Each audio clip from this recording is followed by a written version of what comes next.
अरे पापा बेटावा पतोहिया काहे ना हरानी त धियावा के हार गईनी हो। अरे बेटी बेटावा पतोहिया घर के लक्ष्मी त तू बेटी पहुनवा रहलू हो। अरे पापा गैया बछरुआ काहे ना हरानी त धियावा के हार गईनी हो।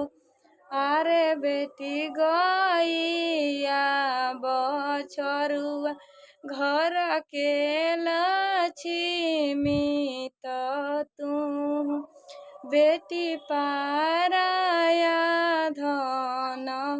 हेलो दोस्तों, आप लोग कैसे हैं? हमारी अच्छा लगे गीत तो लाइक सब्सक्राइब करिए।